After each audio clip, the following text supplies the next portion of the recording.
Good morning, students. We learn about life process, nutrition, transportation, respiration, and excretion.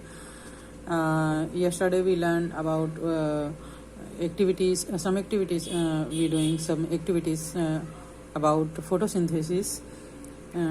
As we know that as air flows in and out of the stomata and certain areas of loose tissues in the plant's body, certain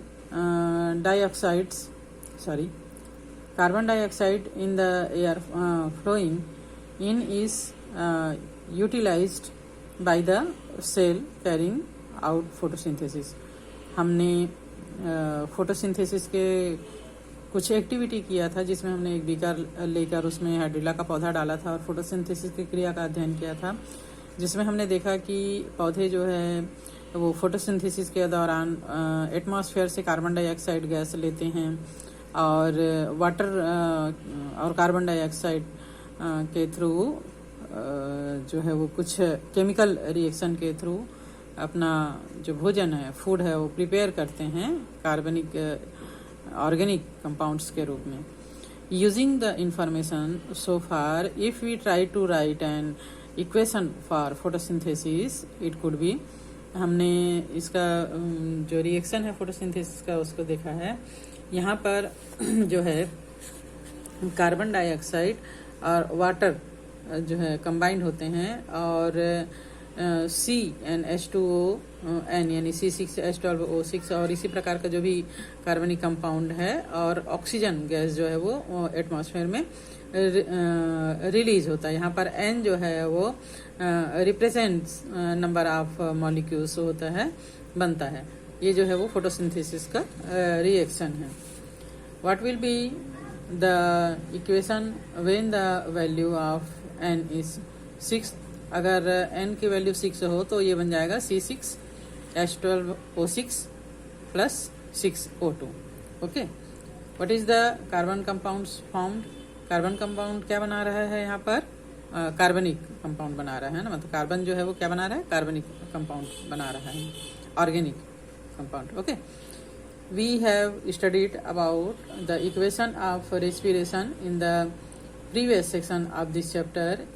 If we compare both the equation of photosynthesis and respiration, we shall find that they are reverse of each other.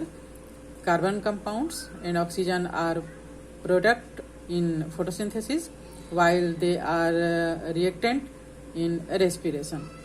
हमने इसके पहले respiration का chapter पढ़ा है ना, उसमें हमने देखा कि C6H12O6 का ऑक्सीजन की उपस्थिति में ऑक्सीडेशन होता है तो क्या बनता है, कार्बन डाइऑक्साइड और जल. तो दोनों जो रिएक्शन है वो एक दूसरे के रिवर्सिबल हैं.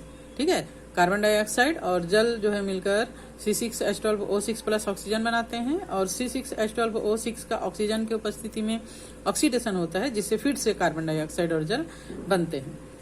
Further in the former, light energy is converted to chemical energy and synthesis of carbon compounds take place, while in the later chemical energy is converted to other form with the breakdown of glucose.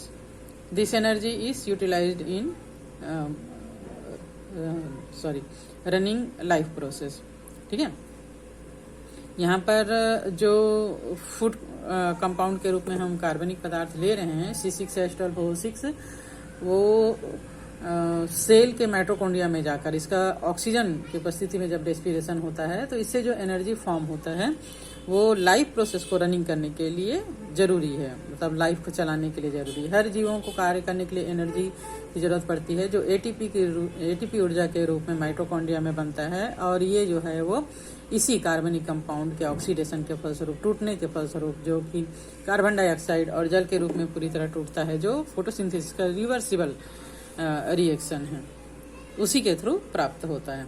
We know that respiration occur in all cells of a living body, चाहे वो plants हो चाहे वो animals हो, हर एक living body में respiration जो है वो होता है. Does photosynthesis also occur in all the cells of plants. क्या फोटोसिंथेसिस जो है वो प्लांट्स के सभी सेल में होता है?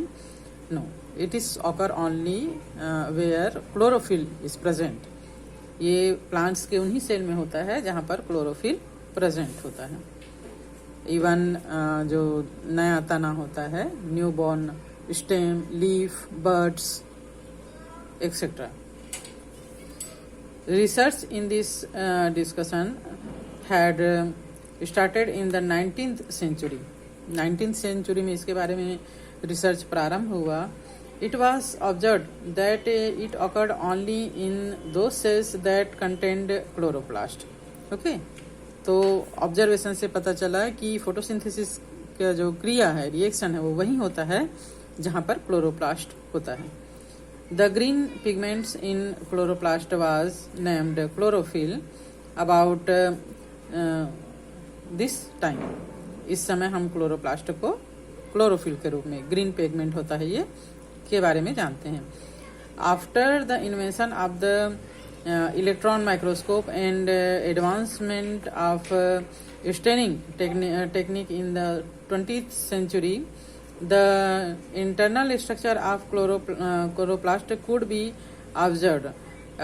जो अभी का एडवांस जो माइक्रोस्कोप है ना, उसके थ्रू क्लोरोप्लास्ट का जो स्ट्रक्चर है उसके बारे में ऑब्जर्वेशन किया जा चुका है, पता लगाया जा चुका है कि इसका जो स्ट्रक्चर है वो कैसे होता है।